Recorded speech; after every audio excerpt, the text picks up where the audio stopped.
Baik, puji Tuhan gitu. Sekarang masih masa recovery baru 3 bulan, itu berarti recovery-nya baru 65%. Nanti 6 bulan udah 95%. Mungkin apa aja sih mungkin yang dirubah?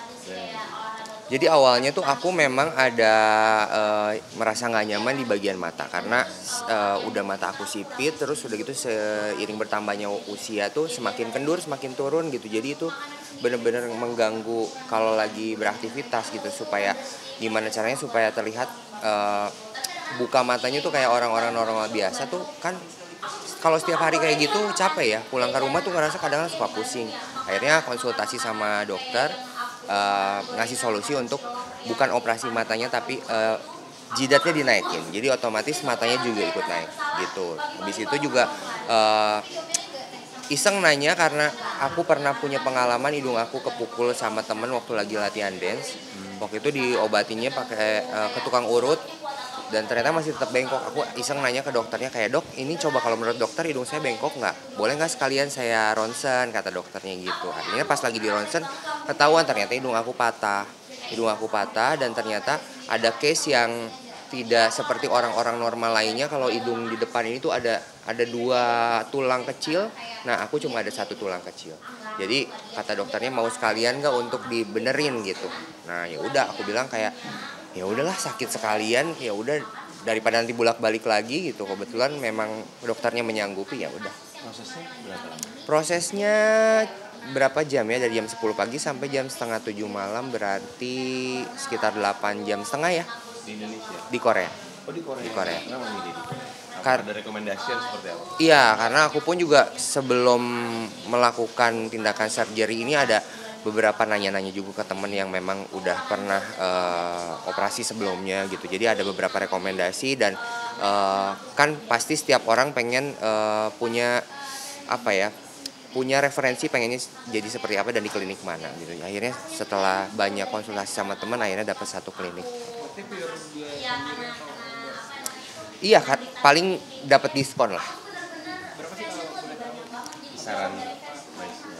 Iya sekitar 500-an lah, karena kan tiga tindakan, aku hidung, jidat, sama bawah mata ini karena aku kayak cekung ke dalam jadi tambah lemak sama dokternya. Tapi ini kali pertamanya atau memang sebelumnya pernah? Kali pertama, karena Langsung 3. kali pertama langsung 3, jadi aku mikirnya kan proses recovery-nya lama gitu. Sedangkan aku juga harus kerja, tidak bisa ditinggalin kalau misalnya nanti ada 3 kali ke sana, 3 kali untuk istirahat kerja juga kayak susah banget. Ini aja kemarin sebelum recovery 3 bulan udah harus ada banyak kerjaan, akhirnya ya banyak dapat komentar nggak enak gitu dari netizen gitu. Apa tuh mungkin yang membuat Rafael? Ya mungkin kayak orang-orang tuh berpikir ketika dioperasi tuh langsung hasilnya kelihatan instan gitu. Sedangkan kan kalau operasi itu memang ada proses recovery-nya. 3 bulan 65%, terus 6 bulan, itu 6 bulan pun masih 95%. Sebenarnya akan kembali ke wajah kita masing-masing, cuman memang ada sedikit yang bukan dirubah ya, diperbaiki lah gitu. Kalau sekarang sudah jalan berapa persen sih? 65% ini baru 3 bulan. Baru 3 3 bulan. Gitu. Berarti masih ada perubahan dari wajah, masih belum? Masih jadi nanti 6 bulan baru kelihatan kayak memang udah settle-nya, udah ngesetnya semuanya 6 bulan gitu. Kita ada yang pangling nggak sih? Mungkin selain netizen lah ya. Kalau pangling Perubahan atau memang kayak memang perubahan tipis jadi iya ya, sebenarnya masih pada ngenalin aku sih gitu, nggak sampai yang kayak ini siapa ya gitu. Karena memang lebih ke fungsinya sih aku. Cuman kan memang kalau misalnya kayak mata kecil gitu kan kita nggak mungkin ke dokter kayak spesialis mata gitu, karena kan memang urusannya harus ke dokter spesialis kecantikan gitu. Jadi aku perginya ke rumah sakit kecantikan gitu.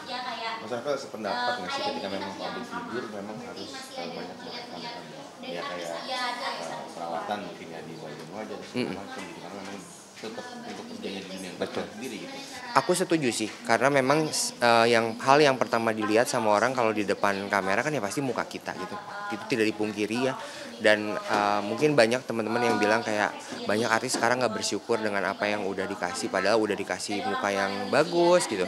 Tapi balik lagi kalau aku sih pribadi kayak sekarang misalnya masnya gitu ngasih satu barang ke orang, terus kalau misalnya orang itu ngerawat barangnya tetap dipakai, kalau rusak dibenerin, kan pasti seneng yang kasih. Nah Tuhan juga kasih muka ke aku kalau kita rawat, terus kita kalau misalnya ada yang fungsinya udah kurang baik terus diperbaiki, kan mungkin Tuhan juga seneng ya, gitu sih lebih ke situ. Tapi mungkin masih banyak yang pro dan kontra, tapi kalau aku sendiri setuju karena memang kerjaan kita mungkin tidak seperti teman-teman netizen di rumah yang kerjanya mungkin cuman di rumah, tidak dinilai, tidak akan dikomentarin kalau misalnya kok mukanya sekarang udah kayak gini. Dari orang-orang lapangan kita pekerjaan kan banyak tuntutan, banyak juga gitu. Kalau misalnya gemukan sedikit juga kok sekarang gemukan gitu, jadi banyak pressure untuk kita ini.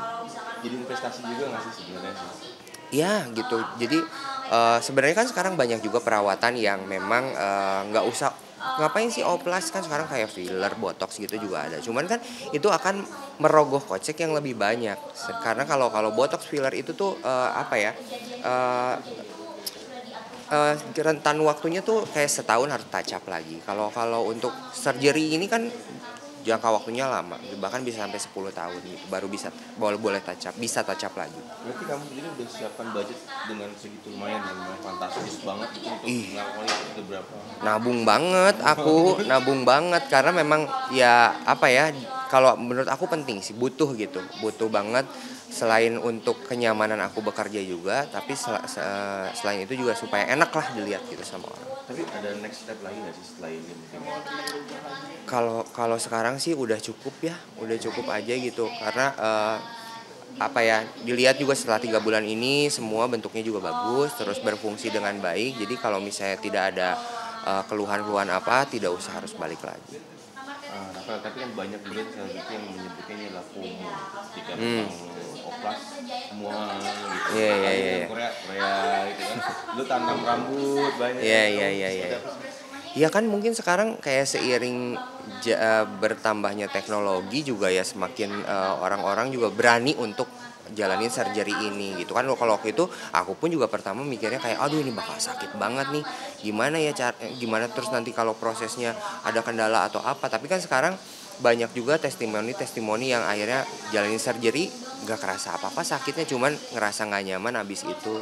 Dan ternyata setelah dijalanin juga ya memang betul tidak ada sakit sama sekali, paling merasa tidak nyaman, namanya juga ada melakukan hal operasi gitu ya, pasti akan ada gak nyamannya. Tapi tuntutan pekerjaan apa sih membuat kamu akhirnya memutuskan untuk kayak syuting kah, atau mungkin ada stripnya seperti apa gitu yang membuat? Kalau aku tuh nyadarnya ketika kalau lagi syuting di TV gitu, kadang kalau misalnya kamera lagi tertuju ke aku, kan maksudnya aku nggak lagi ngomong atau lagi perform pada saat itu kan, kadang-kadang suka ada kamera yang tertuju ke aku. Nah aku liatin, kalau misalnya gue lagi nggak disorot kamera tuh muka gue tuh kayak begini banget ya, matanya tuh jadi aku otomatis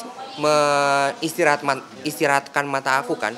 Biasa kalau misalnya ada kamera langsung di blow in gini, tapi kalau nggak ada kamera kan jadi jatuhnya kayak gitu lagi gitu, jelek juga ya gitu. Akhirnya ya udah dari situ sadarnya baru pengen akhirnya ngelakuin surgery. Tapi orang terdekat kayak teman-teman dan segala macam kayak gimana? Sebenarnya kalau orang-orang terdekat tidak begitu menyadari ya, cuman aku sendiri kan kayak ya akhirnya jadinya kepercayaan diri anak aku juga nggak pede lah gitu untuk ngelihat kayaknya jelek juga ya gitu kan. Kepercayaan diri di depan kamera juga penting kan. Betul.